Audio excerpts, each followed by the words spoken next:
Allah Subhanahu wa taala.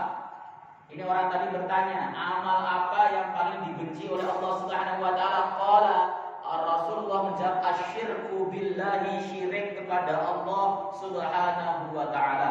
Mensekutukan Allah. Yang disebut syirik disebut dengan syirik. Iman tidak akan mungkin bersatu dengan syirik.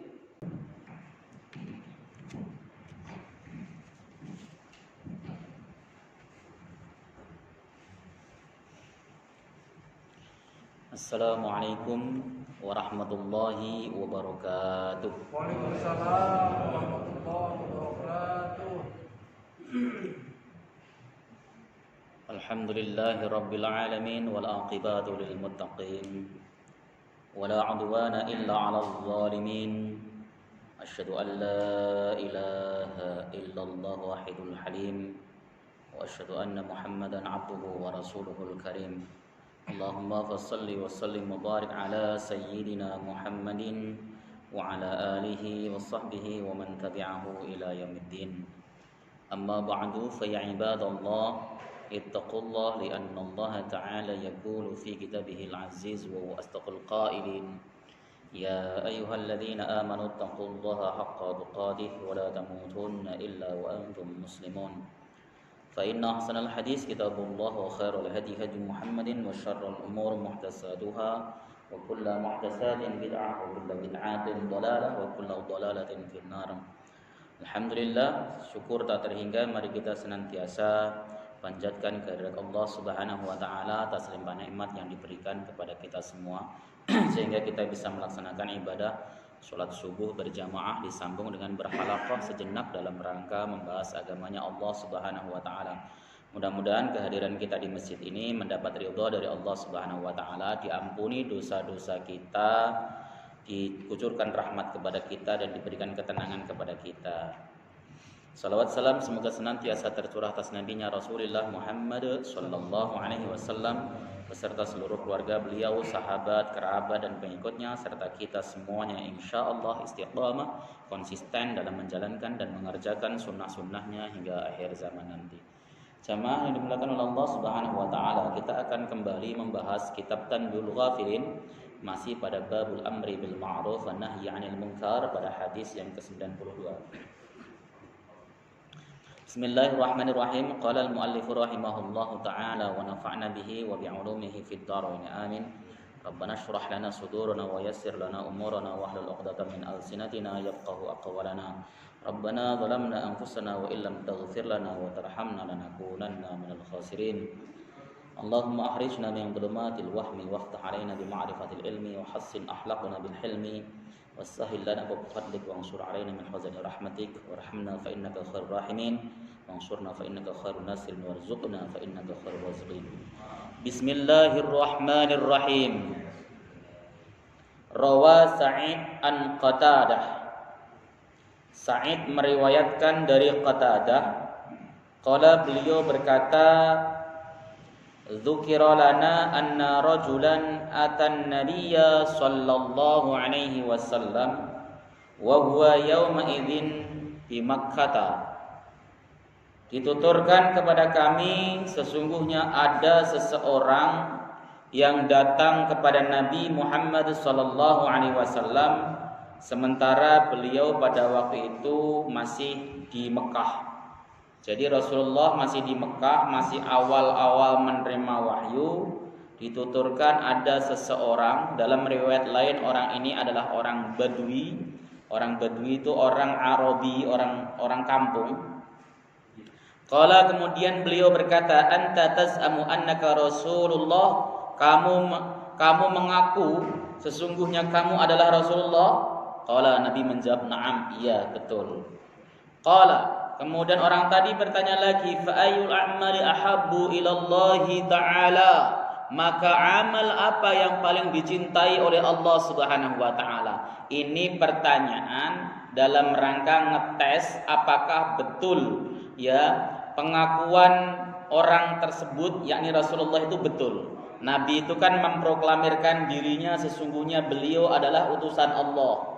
Ya, Pada waktu itu orang-orang kafir jahiliyah tidak mempercayainya. Tidak mungkin. Karena vakum wahyu antara Rasulullah Sallallahu Alaihi Wasallam dengan Nabiullah Isa Alaihissalam itu sekitar 500-600 tahun. Vakum wahyu. Tidak ada nabi yang turun. Wajar kalau kemudian kalau tiba-tiba ada orang mengklaim bahwa dia adalah utusan Allah, orang pada tidak percaya.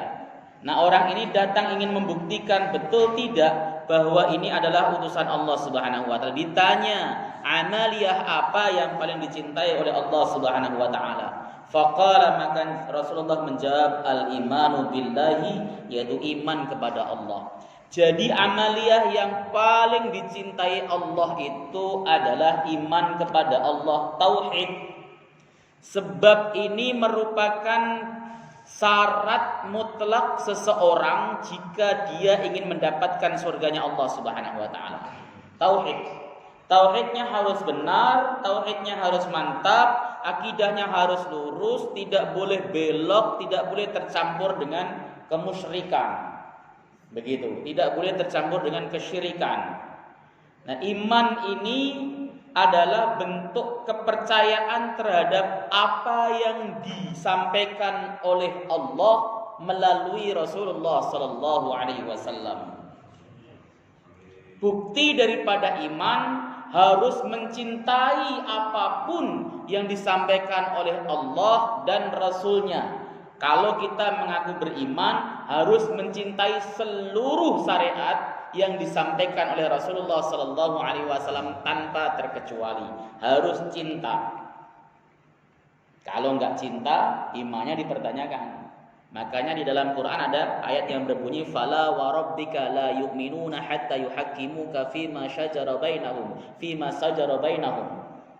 Tidaklah sah imannya, ya, demi Tuhanmu ya Muhammad, la yu'minuna, mereka tidak sah imannya, tidak beriman, hatta yuhaqqimuka fima shajara bainahum, sehingga mereka bertahkim kepadamu terkait apapun yang mereka pertentangkan. Jadi syarat untuk menjadi orang yang beriman, satu, harus menerima hukumullah dan hukum Rasulullah. Harus menerima apa yang syariat yang digariskan oleh Allah dan Rasulnya, itu mutlak. Kemudian tsumma la yajidu fi anfusihim harajan. Kemudian tidak ditemukan di dalam dirinya haraj, kesempitan. Artinya dia ridha, dia cinta terhadap semua hukumullah dan hukum Rasulullah. Itu iman billah. Jadi kalau kita memang betul-betul percaya kepada Allah, konsekuensinya adalah mempercayai apapun yang berhubungan dengan Allah Subhanahu wa taala. Iman kepada kitabnya, iman kepada utusannya, iman kepada malaikat, itu konsekuensinya. Kalau kita iman kepada kitab, konsekuensinya harus iman kepada hari kiamat. Sebab hari kiamat itu disampaikan oleh Allah dengan sangat tegas di dalam Al-Quran, berulang-ulang. Cara mengimani itu ada dua. Ya, yang pertama bil barahin qati'ah au i'tiqadatin jazimah. Dengan bukti-bukti, analisa, pemikiran yang paten, ataukah dengan keyakinan yang mantap. Misalnya contoh, ketika kemudian kita mempercayai hari kiamat, bisa jadi kita kemudian menganalisanya. Ya wajar dong, logis kalau dunia ini akan hancur. Kan semakin lama semakin bumi semakin tua, peredaran matahari terhadap bumi terhadap matahari semakin tidak stabil. Planet-planet juga demikian, daya gravitasi makin lemah, maka suatu saat akan terjadi tabrakan. Misalnya itu adalah analisa. Itu namanya barahin qati'ah. Atau bisa jadi keimanan kita dengan i'tiqadatin jazimah. Keyakinan yang mantap. Allah enggak pakai analisa-analisaan, yang penting apapun yang disampaikan oleh Allah dalam Quran saya yakini, saya imani meskipun digorok leher saya tetap iman. Itu namanya i'tiqadatin jazimah. Jadi bahasanya itu kalau dalam kitab Kifayatul Awam, Yang disebut jazm itu seandainya nih, apakah Anda percaya bahwa kiamat itu ada? Percaya. Kalau kamu bilang percaya, saya bunuh nih. Kalau dia masih tetap mau mempercayainya, itu termasuk i'tiqadin jazim. Jazm itu seperti itu, mantap itu seperti itu. Tapi kalau ada syak, ada keraguan-raguan, jazmnya itu hilang. Ada keraguan-raguan, masa sih kiamat ada? Nggak mungkin deh. Kan dari dulu gini-gini aja. Rasulullah mengatakan kiamat akan datang, mana? Sudah 14 abad nggak datang-datang. Begitu misalnya. Maka dia termasuk orang yang syak, imannya bisa jadi tidak sah. Jadi ini yang harus Bapak Ibu perjuangkan, yaitu iman kepada Allah, dan ini harus tetap ada di dalam dada kita supaya kita nanti masuk surganya Allah Subhanahu wa taala. Karena banyak orang yang mungkin saya itu membaca kitab tafsir Al-Alusi, beliau mengatakan banyak orang-orang akhir zaman nanti yang menjadi kafir tanpa sadar, mungkin karena melaksanakan dosa-dosa kekufuran yang tanpa disadari. Contoh misalnya, ini saya kritik memang, mengiringi Quran dengan musik. Ini lagi viral. Ini saya membahas fikih dikit, tidak masalah. Mengiringi Quran dengan musik, setahu saya di dalam Kifayatul Ahyar babur ridah itu termasuk dosa murtad. Imam Nawawi dalam kitab Raudhatul Thalibin menyebutkan ini tidak sampai murtad, tetapi dosa besar. Redaksinya Kifayatul Ahyar itu begini. Fa'ammal kufru bil fi'li fakas sujudi lil asnami wasyamsi wal qamari aw suhriyati bi ismin min asma'illahi ta'ala illa anqal, sampai kepada lafaz aw qiraatil Qur'an ala darbid tuf. Adapun kufur bil fi'li itu seperti sujud kepada berhala, sujud kepada matahari, sujud kepada bulan, ataupun menghina satu saja dari namanya Allah Subhanahu wa taala, atau membaca Al-Qur'an diiringi rebana. Rebana yang dibuat ngiringi. Rebana itu alat musik yang disepakati ulama kebolehannya, enggak ada satupun yang khilaf. Bahkan Nabi mengatakan a'linu nikahahum bidzarbid duf. Ramaikan nikahmu dengan memukul rebana. Artinya rebana itu sesuatu hal yang diperbolehkan secara syariat. Tapi kalau dibuat ngiringin Quran, masuknya suhriyah. Suhriyah itu meremehkan. Ini mirip dengan tingkah laku orang kafir yang beliau mengatakan, yang di dalam Al-Quran itu disebutkan oleh Allah Subhanahu wa taala, la tasma'u li hadzal Qur'an walghaw fihi la'allakum taglibun. Janganlah kamu mendengarkan Quran ini, bikin gaduh di dalamnya supaya kalian bisa mengalahkannya.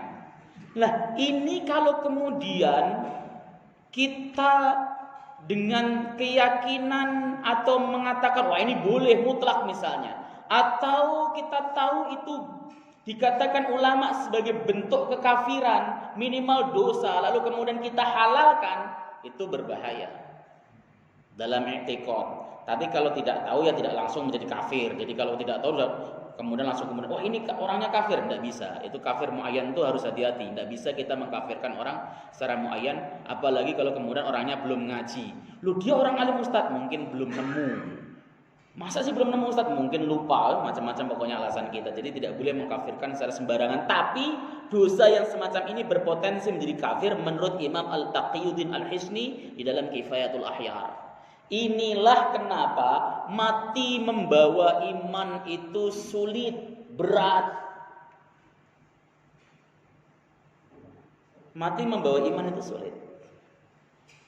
Makanya setiap saat Rasulullah Sallallahu Alaihi Wasallam kan menganjurkan kepada kita, jaddidu imanakum, perbaruilah iman kalian saudara, ayo perbarui terus.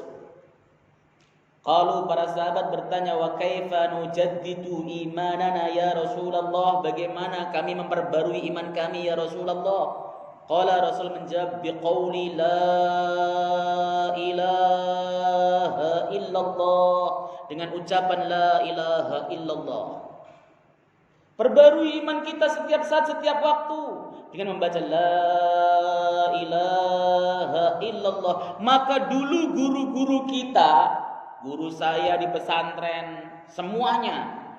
Saya itu pindah-pindah pesantren itu ada 4 pesantren. Semuanya setelah zikir masru' sebelum doa di dalam sholat itu selalu menyempatkan untuk baca la ilaha illallah. Afdalu dzikri fa'lam annahu la ilaha illallah. Jamaahnya kemudian nirukan 3 kali 4 kali nggak masalah. Kenapa? Bukan masalah bilangnya, tapi tajdid imannya itu yang penting.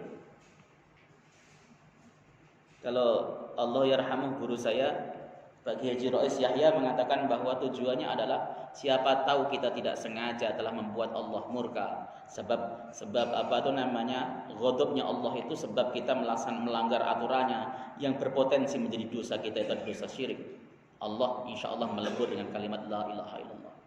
Bahkan di dalam kitab Tanqihul Qaul karangan Syekh Nawawi Al-Bantani, beliau mengatakan siapapun orang yang membaca kalimat la ilaha illallah dengan dipanjangkan, huruf yang panjang dibaca panjang, dipenuhi hak-hak hurufnya, maka dia diampuni dosa-dosa besarnya. Gitu. Maka nggak usah kemudian antum takut karena kebanyakan zikir lalu kata antum dikatakan wah itu bid'ah masuk neraka. Wong zikir kok dimasuk nerakain sih. Orang berzikir itu baik apa buruk? Zikir la ilaha illallah itu baik apa buruk? La ilaha illallah itu afdalul dzikri, zikir yang paling utama. Bahkan afdalul iman, iman yang paling puncak itu la ilaha illallah. Innal imana bid'un wa sab'una su'batan. Iman itu memiliki 70 lebih cabang. Wa afdaluha qaulu la ilaha illallah. Dan utama-utamanya cabang itu adalah ucapan la ilaha illallah. Ini penting untuk menjaga iman kita. Supaya kalau kemudian kita mati, bukti bahwa iman kita lengket dalam dada kita. Ketika mati kita masih berseru la ilaha illallah. Ini jangan kemudian antum abaikan. Itu serius. Karena perkara iman itu perkara serius. Oke. Lanjut. Jadi itu yang paling utama ya, iman billah, iman kepada Allah Subhanahu wa taala. Pegang terus. Nah, bapak-bapak, ibu-ibu kalau mau ngecas iman itu di majelis taklim. Orang ketika di majelis taklim membahas urusan agama, membahas urusan akhirat, fadzalikal iman, kata Imam Nawawi. Orang yang berada di majelis taklim membahas perkara-perkara akhirat, membahas perkara-perkara agama, fadzalikal iman, itulah iman. Makanya Sayyiduna Mu'ad bin Jabal radhiyallahu taala anhu pernah berkata, ini ada dalam kitab Sarah Bukhari karang Al-Qustulani. Beliau mengatakan, ijlis bina nu'min sa'ah. Jadi bermajelis taklim itu bisa ngecas iman, bisa menambah keimanan. Antum datang ke majelis taklim apapun, yang penting di mana asma Allah disebut, di mana di situ halal haram dibahas. Kalau di dalam kitab Kifayatul Ahyar yang disebut majelis taklim itu adalah majelis di mana dibahas bagaimana kita berjual beli, kaifa nabi'u wa nastari, wa kaifa nusalli, wa kaifa nasumu, ya. Bagaimana kita jual beli, bagaimana kita salat, bagaimana kita puasa dan sebagainya. Itu adalah majlis zikir. Itu adalah majlis taklim. Itu cocok untuk ngecas iman. Ngecas iman tuh gak lama Pak, 1 jam aja udah jemper tuh kaki itu. Iya kan? Pantat tuh panas, keliengan kadang-kadang. Kadang-kadang ada yang ngeliatin jam nggak selesai-selesai sih Ustaz nih ngomongnya. Ya. Makanya kita disuruh sabar ya, wasbir nafsaka ma'al ladzina yad'una rabbahum. Itu artinya kita disuruh sabar untuk di majelis taklim. Jangan ada yang gini, kecuali darurat, antum kecelakaan udzur, misalnya ada sakit perut dan sebagainya, silahkan tinggalkan majelis taklim. Kalau enggak jangan. Wong di taman surga kok malah pengen pergi, itu kan aneh. Ya, makanya tahan. Di taman surga ya Allah, di taman surga ya Allah, taman surga. Seperti itu. Ngantuk boleh ya, ngantuk boleh, tidak apa-apa. Tapi jangan sampai ngantuknya menyebabkan salah paham. Nanti kalau salah paham malah jadi bahaya. Oke, jadi datang ke majelis taklim termasuk dalam kategori ngecas iman dari bapak ini, semuanya lagi ngecas iman. Qala, kemudian orang tadi bertanya, summa madza, kemudian apa lagi? Qala, Nabi menjawab, silaturrahim. Silaturrahim itu silah itu menyambung, ar-rahim itu rahim, menyambung tali persaudaraan, menyambung hubungan rahim. Kita berkunjung kepada saudara kita, ya, kakak kita, adik kita. Silaturrahim yang paling agung adalah berkunjung kepada orang tua. Ya, itu nama silaturrahim, menyambung tali silaturrahim. Nah, ada yang memahami silaturrahim itu adalah mengunjungi teman, bukan. Teman itu tidak silaturrahim.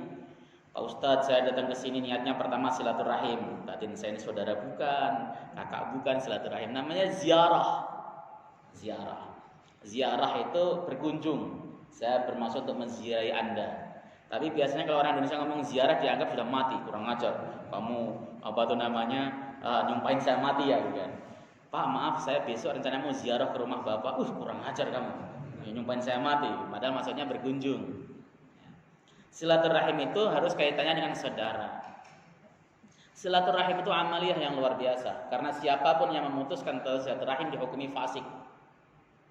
Ya, sambung tali silaturahim selagi masih ada, selagi kita masih punya, selagi masih kita ada kesempatan. Makanya termasuk salah satu yang menjadi asbab seseorang masuk surganya Allah Subhanahu wa taala adalah silaturahim. Ya, ayyuhan nas afsus salam. Wahai manusia, sebarkanlah salam. Kata Nabi dalam hadis riwayat Imam Tirmidzi, sanadnya hasan ini, ya. Afsus salam wa it'amut ta'am, dan berikan makan pada orang-orang kelaparan. Nomor satu tadi afsus salam, ya, sebarkan salam, ya. Kemudian yang kedua adalah berikan makan kepada orang-orang yang kelaparan, membantu orang lain yang kelaparan. Ya. Kemudian wasilatul arham, dan sambung tali silaturahim. Ya. Kemudian wa qiyamul lail wan nasu niyam, dan qiyamul lail, salat malam sementara orang-orang pada tidur. Ya. Udkhulul jannata bis salam, kalian akan masuk surga dengan selamat. Jadi ada 4 termasuk silaturahim. Sebarkan salam, ketemu orang ini paling mudah ketemu orang, assalamualaikum, tapi Islam syaratnya. Assalamualaikum.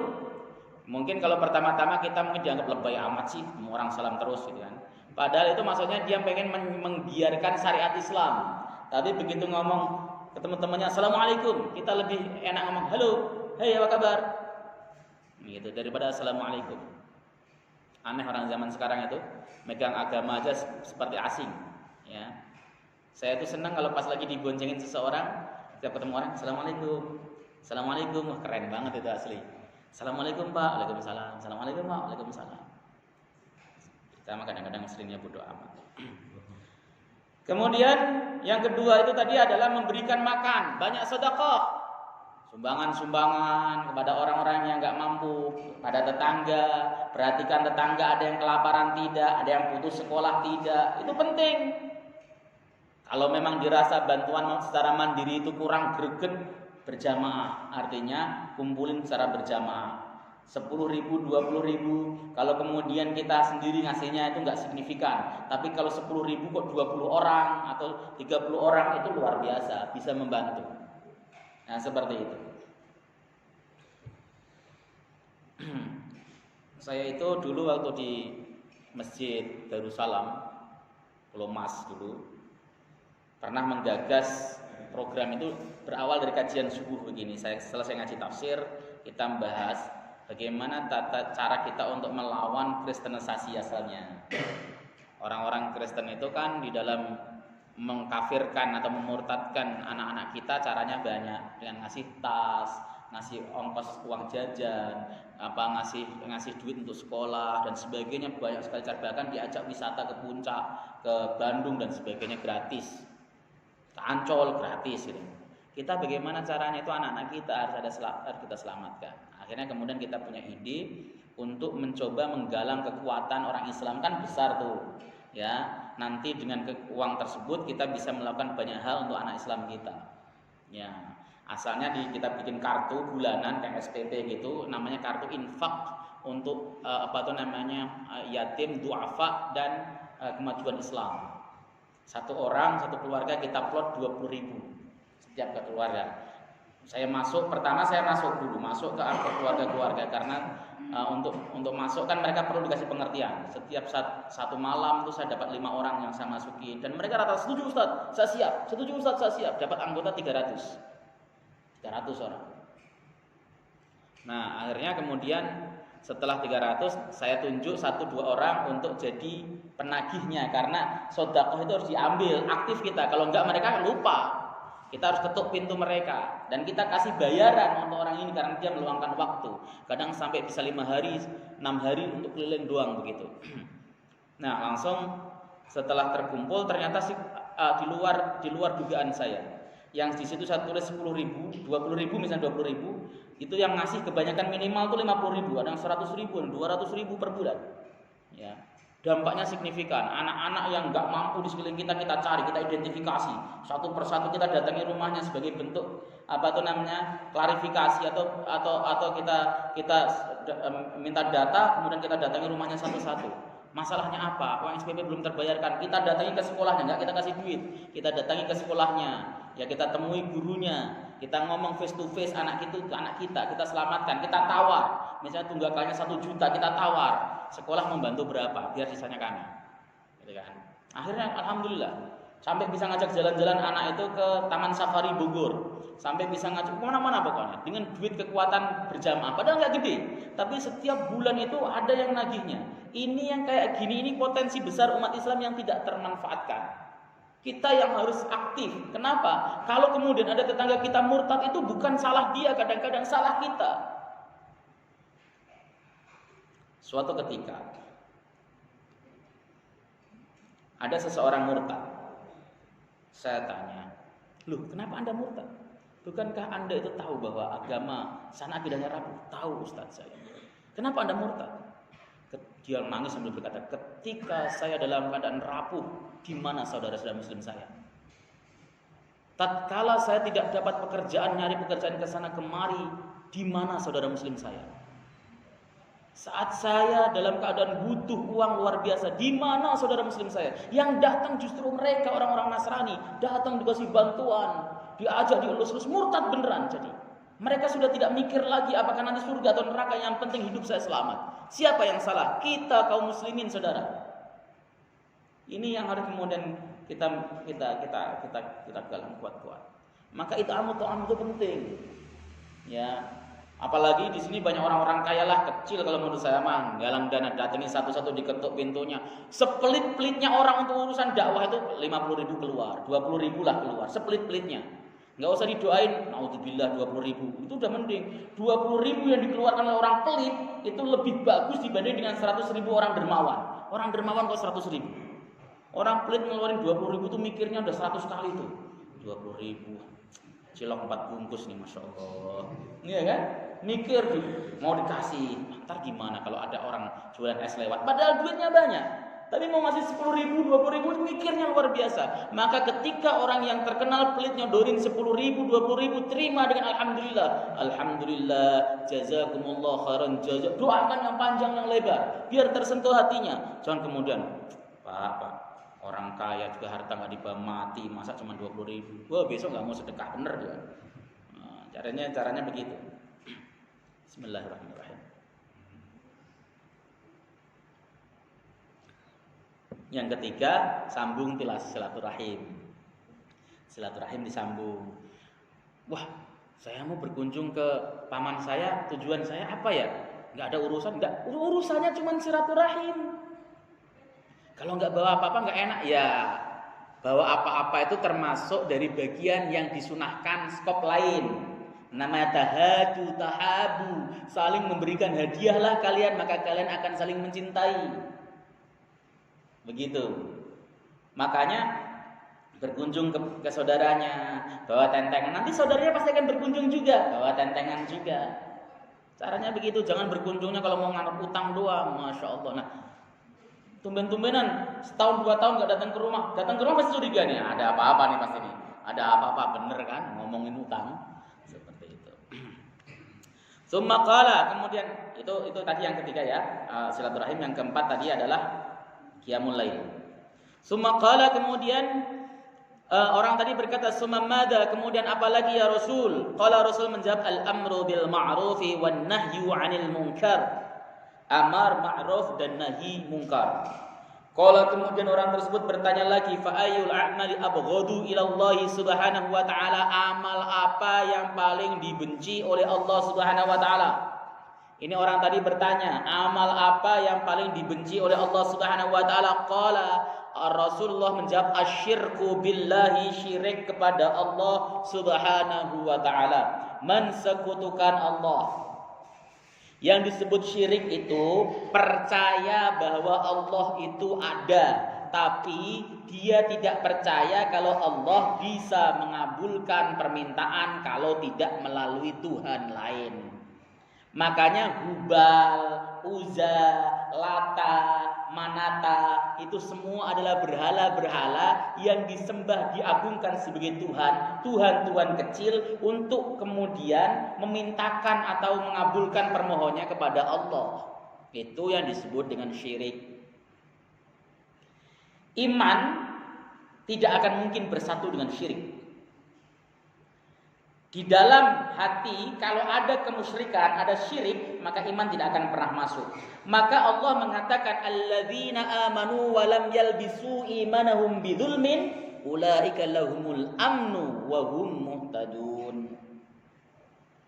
Sesungguhnya orang-orang yang beriman yang keimanannya tidak tercampur dengan kezaliman, maka mereka adalah orang-orang yang aman dan mereka mendapat hidayah. Ketika ayat ini turun, Abdullah ibnu Mas'ud radhiyallahu taala anhuma menangis terseduh-seduh. Ini adalah tafsir Ibnu Katsir. Menangis. Kenapa? Dia bertanya kepada Nabi, ya Nabi, siapa di antara kita yang tidak pernah berbuat zalim? Kan ayatnya orang-orang yang beriman dan tidak tercampur keimanannya dengan kezaliman. Kita semua pasti berbuat zalim ya Rabbi. Berarti kita tidak aman. Risaunya sahabat sampai segitu. Kemudian Nabi mengatakan inna syirka, mengutip ayat ya, inna syirka la dzulmun azim.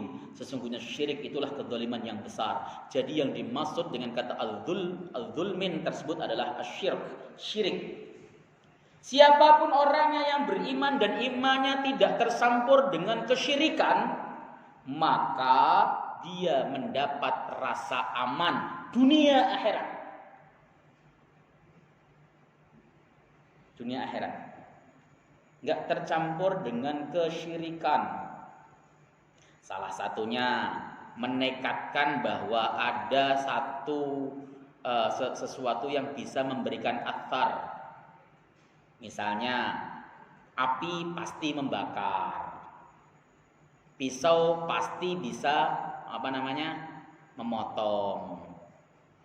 Kemudian peluru itu pasti bisa nembus badan. Kalau ada memastikan sesuatu, itu bisa berpotensi menjadi syirik, kafir.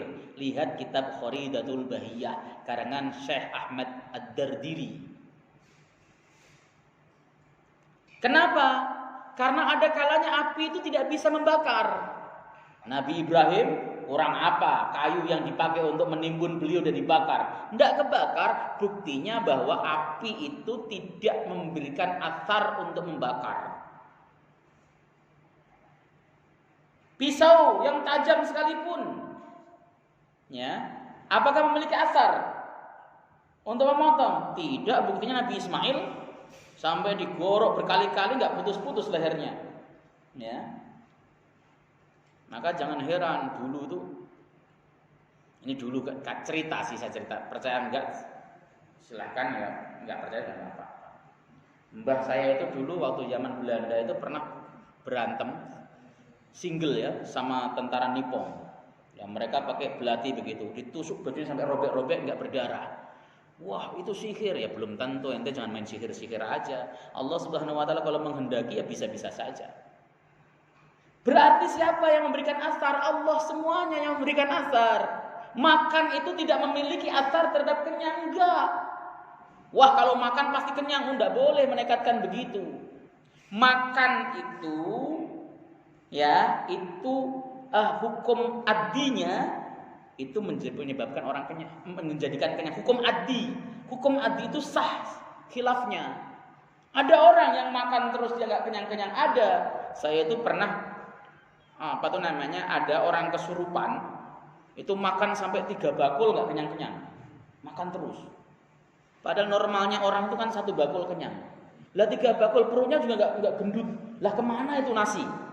Ya, ini yang menyalahi hukum adat itu. Padahal makan kan biasanya kenyang biasanya. Kalau ada yang menekatkan bahwa makan itu menjadikan kenyang, itu bermasalah akidahnya. Kalau ada yang menekatkan bahwa obat itu bisa menyembuhkan, itu bermasalah akidahnya. Maka sering saya katakan, ini dicatat dan antum harus betul-betul paham. Kalau nggak paham nanti antum salah paham sama saya. Antum bisa mengkafirkan saya nanti. Panadol dengan batu ponari itu sama. Tahu batu ponari? Ponari yang batu itu. Ya. Panadol dengan batu ponari itu sama. Orang minum Panadol, meyakini Panadol bisa menyembuhkan sakit kepalanya, itu bisa menjadikan kafir. Orang minum air rendaman batu ponari, meyakini itu yang bisa memberikan kesembuhan, kafir. Orang minum Panadol itu hanya sebagai sebuah usaha, sebagai syariat yang menyembuhkan Allah, boleh gak kafir. Orang minum rendaman batu ponari, niatnya hanya sekedar pengen menjalankan usaha, syariat, semuanya adalah yang memberikan Allah, ya sama aja gak apa-apa. Paham gak seperti itu? Intinya etikot yang benar, yang lurus. Gak ada bedanya. Antum ngotot, wah pokoknya batu ponari kafir lah. Orang minum botrik ente gak kemudian kritik. Sama Pak, itu masalah etikot, masalah keyakinan. Makanya hubungannya dengan iman, bukan ucapan. Ini jangan sampai salah. Nanti kemudian antum, wah Ustaz Rifai itu syirik gitu. Waduh, bahaya nanti. Antum mensyirikan saya, saya tuntut di akhirat nanti loh. Yes, pokoknya gak ada jedanya nuntut saya, tuntut terus. Oke? Jadi lawan daripada iman adalah syirik.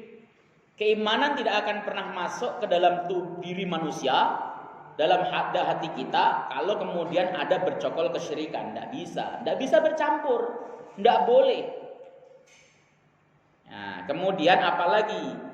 Kemudian dia bertanya, summa madza, kemudian apalagi ya Rasul? Qala Rasul mengatakan qati'atur rahimi, orang yang memutus tali silaturahim. Ini biasanya terkait dengan masalah warisan. Itu Pak, bapak jadi orang kaya, meninggalkan anak banyak, tapi nggak meninggalkan ilmu kepada anaknya, itu berpotensi rebutan warisan. Kalau anak tersebut ditinggalkan ilmu, mereka pasti tidak akan terlalu serius. Ya, warisan dibagi secara proporsional, secara syariat bagus, tetapi dia tidak akan pernah ngutik-ngutik yang bukan haknya. Warisan biasanya mereka sampai asah golok loh, kurang ajar nih, harta bapak saya dimakan sendiri. Wah, ada yang begitu. Apalagi yang sering terjadi ini kejadian. Baru saja juga semalam itu ditanyakan. Kasusnya jika bapaknya kawin lagi. Serius. Nih, nikah dengan istri pertama, punya anak. Ya, nikah lagi dengan istri kedua. Lebih-lebih kalau kemudian istri pertama nggak tahu istri keduanya bagaimana. Saya sering tanya, Ustadz, poligami kan nggak harus disyaratkan untuk tahu istri pertama. Betul. Tapi kalau nggak tahu beresiko. Resikonya kenapa? Lah kalau orangnya mati lakinya, sementara di istri kedua punya anak, tiba-tiba dia nuntut warisnya, pasti istri pertama nggak boleh. Lo siapa? Saya anaknya. Dari mana? Dari Hongkong. Suami saya nggak pernah nikah lagi, pasti ditolak. Padahal dia punya hak yang sama terhadap istri yang pertama. Serius ini serius saya ngomongnya. Maka betul, seandainya antum pengen poligami misalnya. Kalau nggak minta izin memberitahu minimal. Kalau nggak itu repot, bahaya. Saya hanya membahas masalah itunya saja, nggak membahas kemana-mana. Karena masalah warisan ini biasanya menjadi produk terjadinya persengketaan antara adik dan kakak. Gara-gara salah batas saja ada orang itu diem-dieman dengan saudara kandungnya seumur hidup. Bapaknya tanahnya luas, dibagi-bagi, seret. Ini baginya, ini bagi, merasa sudah adil. Tapi ternyata lambat laun batas patok tersebut digeser dikit. Karena mungkin yang satu ini yang punya di Jakarta, yang satu di kampung, Kocal Pacurin begitu kan. Lama-lama digeser, tendang-tendang dikit digeser. Lama-lama gesernya ada 2 jengkal. Pulanglah dia, loh ini kok kenapa bisa bergeser begini? Lah nggak tahu dari sononya, dari sana dari Hongkong diukur lagi. Marah, berantem, sampai kamu sekarang saya nggak anggap sebagai saudara saya. Itu serius. Diem-dieman. Ada juga rumah bapaknya ini tanah, kemudian dia bangun rumah. Waktu bapaknya masih hidup, rumah tersebut itu dengan batas tanah masih ada jeda sehingga air itu kalau pas lagi turun pas di tanahnya masih. Tapi ini kemudian tanahnya rumahnya dilebarin mentok sampai batas tanah penghabisan sehingga tetes air menghantam rumah Pak D-nya. Air itu kalau hujan kan nggak bisa langsung begini, tapi kena tembok rumah Pak D-nya. Itu bisa marah-marah, kata Pak D-nya, bongkar enggak? Udah jadi kok dibongkar, ini kan saya di tanah saya sendiri bangunnya. Di tanah kamu sih bener, tapi airnya ini dolimi saya. Gara-gara begitu itu bisa tidak bisa tidak menyapa, saling menyapa seumur hidup sampai mati. Gara-gara warisan itu paling banyak orang memutuskan tali silaturahim saudara. Dan yang kedua gara-gara pemilu. Gara-gara pemilu. Kakaknya nyoblos calon presiden A nomor 1, Pak D-nya adiknya nyoblos milih nomor 2. Bisa qati'atur rahim. Enggak usah lah kayak gitu. Ya, saya berkali-kali jangan mau dikibulin sama politisi. Hubungan persaudaraan jauh lebih penting daripada apapun. Begitu. Ya, jadi jangan mudah memutuskan tali silaturahim. Kalau ada persoalan, putuskan dengan baik. Saya tuh suka dengan seseorang. Beliau sudah wafat. Ketika ini masalah tetangga sih, bukan saudaranya, tapi saudara jauh, tapi dia tetangga. Dia bangun rumah. Bangun rumah itu tanahnya dibangun pas habis, sementara atapnya itu sudah masuk ke tanah teman saya itu, masuk ke tanah teman saya. Dan kemudian patoknya itu sengaja digeser. Teman saya ini di Jakarta. Beliau langsung pulang. Kok begini bangunnya, kata dia. Enggak, begini ya sudah gini aja. Daripada nanti kita jadi tetangga juga nggak enak, jadi saudara juga kita berurusan nggak enak. Sekarang kamu mau geser patok saya itu kemana terserah. Tapi patenkan istilah itu ya, patenkan. Mau semeter ke sana nggak apa-apa, silahkan. Tapi patenkan. Setelah digeser langsung patenkan, betul-betul paten. Karena patoknya asalnya kayu, jadi bisa dipindah-pindah. Ya, ayo silahkan. Jangankan cuma setengah meter atau cuma 30 cm atau sejengkal, nggak masalah. Semeter saja nggak apa-apa. Saya kasih, biar kamu nanti nggak kebebanan di akhirat. Ya, ayo saya kasih geser. Nggak berani dia, malah justru kita disuruh gitu nggak berani. Ayo silahkan geser, nggak masalah. Saya kasih 1 meter boleh, nggak apa-apa. Tapi habis itu patenkan. Saya senang dengan orang kayak gitu. Kenapa? Solutif. Nggak mesti harus kemudian bacok-bacokan, bawa arit, bawa golok dan sebagainya. Ya, saudara kok makan asalnya bareng dulu ketika kita kecil, main kejar-kejaran, ya.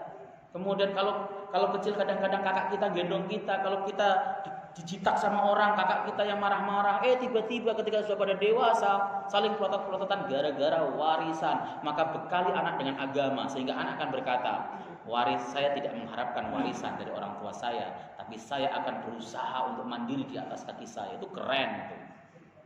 Kayak gitu. Makanya dibekali dengan nilai agama yang kuat. Qala kemudian dia bertanya lagi, "Tsumma madza?" Kemudian apa lagi ya Rasul? Qala beliau mengatakan tarkul amri bil ma'ruf wan nahyi 'anil munkar, tidak mau atau meninggalkan amar ma'ruf dan nahi munkar. Amar ma'ruf nahi munkar itu adalah mengajak seseorang kepada yang baik dan mencegah kepada kemungkaran. Artinya kita dituntut oleh syariat untuk senantiasa mau mendakwahkan agama. Ngajak orang berbuat baik. Ayo sholat, ayo zakat, ayo sedekah. Makanya orang nyebarin flyer pengajian itu termasuk bagian daripada amar ma'ruf, bukan pamer. Ini ada pengajian A, B, ayo hadiri. Itu bukan pamer, amar ma'ruf. Ayo ngaji maksudnya. Mestinya kita yang beruntung diajak, diingatkan, bukan merasa tersinggung, bukan merasa terganggu. Salah. Masih ada orang perhatian sama saya ya, ngingetin ngaji, ngingetin apa ini. Masih ada perhatian sama saya ya, nyuruh sedekah. Bapak-bapak sekalian, kalau ada orang ngetok pintu kita, dok, assalamualaikum Pak, waalaikumsalam. Ada sumbangan Pak, kita mesti alhamdulillah. Kenapa? Kadang kala kita itu bingung mau kemana nyalurinya. Tapi ketika ada yang mendatangi, berarti kita dibantu, dijemput. Alhamdulillah, terima kasih. Nggak usah kemudian gerutu, sumbangan lagi. Pak, Bu, jangan-jangan nanti itu di akhirat harta bapak ibu itu cuma patimura semuanya. Karena itu yang rajin masuk Ramal Jumat, patimura. Paling mentok siapa itu? Tuanku Imam Bonjol ya 5.000 itu. Tuanku Imam Bonjol paling mentok segitu. Itu paling padahal hartanya banyak. Nah, makanya oleh sebab itu sebelum kedatangan maut, ya. Kalau ada yang mengatakan begitu, sebelum mati infaklah, jangan tersinggung. Kamu main mati, doain mati aja. Bukan, dia mengajak kebenaran. Karena ada orang yang dia berazam mewakafkan hartanya. Misalnya ini contoh, Ustadz, saya ingin mewakafkan tanah saya kepada antum untuk dikelola ini. Siap. Kemudian Ustadznya kemudian cari relasi untuk dibangun. Dia nggak nyerah-nyerahin di telepon. Mohon maaf, Pak Haji, jadi nggak mewakafkan tanahnya tersebut. Karena Pak Haji sudah ikrar loh, ikrar itu sudah sah menurut syariat. Jadi harus segera ditindaklanjuti. Malah marah gitu begitu. Tidak boleh. Itu mestinya dia berterima kasih. Ya Allah, saya diingatkan. Jangan kemudian ustadznya mata duitan loh. Wakaf itu bukan untuk si ustadz. Wakaf itu diserahkan kepada Allah. Haramnya itu takbid mutlak. Selama-lamanya tidak boleh diambil manfaatnya oleh keluarganya wakif. Itu milik Allah selama-lamanya. Wakaf. Gitu. Jadi kalau diingatkan, misalnya tadi diingatkan sama Ustadz Izi, ibu nanti kalau pas lagi ngaji jangan ribut sendiri ya. Nggak usah marah, biasa senang. Alhamdulillah, iya diingetin saya, alhamdulillah. Ngingetin gitu itu tanda sayang loh. Kalau ada orang misalnya, Pak, ayo kita berjamaah, saya lihat kok Bapak kok jarang berjamaah, itu jangan kemudian tersinggung.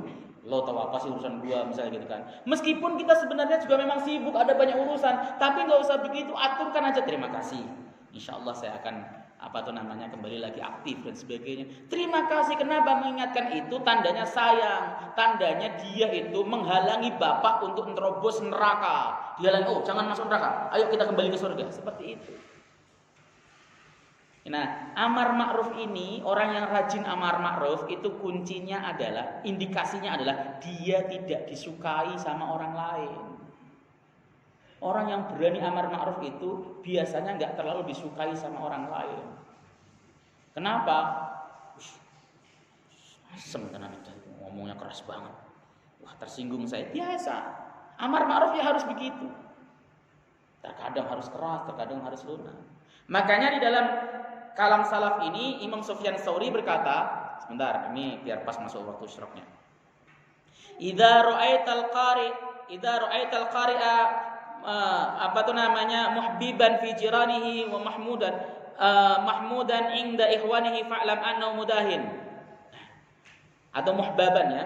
Idza ra'aital qari'a muhbaban fi jiranihi mahmudan inda ikhwanihi fa'lam annahu mudahin. Tatkala kamu melihat ada qari orang ahli Quran, kok dia dicintai tetangganya dan dia itu dipuji-puji oleh teman-temannya, semuanya kok memuji, ketahuilah bahwa dia adalah mudahin, orang yang cuek, enggak pernah amar ma'ruf nahi munkar.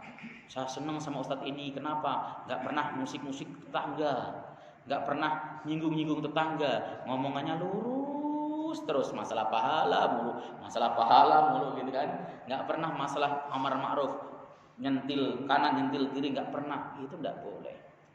Itu kata Imam Sufyan Ats-Tsauri, itu perkataan ulama salaf dan bukan dalil ya. Kalau kemudian itu nanti takutnya antum jadikan sebagai dalil untuk menghukumi ustadz lain atau kiai lain. Untuk kiai kok dicintai sama banyak, oh berarti dia mudahin, dia orang yang cuek. Ya belum tentu begitu. Karena perkataan seorang imam itu hanya sebagai motivasi, tidak boleh dijadikan sebagai dalil. Allah taala alam bissawab. Ya silakan, ada muskil pertanyaan. Pasti enggak pada berani nanya nih. Ayo nanya, enggak apa-apa. Silakan. Ada enggak? Atau cukup paham? Cukup paham ya? Cukup paham. Mudah-mudahan apa yang dapat saya sampaikan ini antum semuanya Bapak Ibu bisa jalankan dengan baik. Bisa jalankan dengan maksimal. Kalaupun apa yang saya sampaikan ini keluar lagi ke telinga kiri, tidak apa-apa. Misalnya kok tadi Ustadz tuh ngomong apa sih nggak paham, saya panjang banget nggak paham. Misalnya tidak masalah, ya karena orang itu memiliki kemampuan yang beda-beda. Kehadiran Bapak Ibu ke majelis taklim sudah satu, diampuni dosanya oleh Allah Subhanahu Wa Taala, diberikan rahmat oleh Allah Subhanahu Wa Taala. Ya, duduknya itu lebih bagus dibanding dengan melaksanakan qiyamul lail. Bahkan di dalam ada perkataan dari 3 orang dalam kitab Ifatul Ahyar itu ada Abu Dzar, kemudian 3 orang lah beliau mengatakan bahwa babun minal ilmi, satu bab daripada ilmu, membahas satu bab daripada ilmu itu lebih bagus dibanding dengan salat malam, sepanjang malam. Oleh sebab itu beruntung sekali kita bisa membahas bagian daripada agama kita. Mudah-mudahan kita semuanya termasuk hamba Allah yang muttaqin, yang salihin, dan kelak akan dikumpulkan bersama dengan Rasulullah sallallahu alaihi wasallam di Jannatul Firdaus. Demikian, mudah-mudahan manfaat kita berikan kepada majelis. Subhanakallahumma wa bihamdika asyhadu an la ilaha illa anta astaghfiruka wa atubu ilaik. Assalamualaikum warahmatullahi wabarakatuh.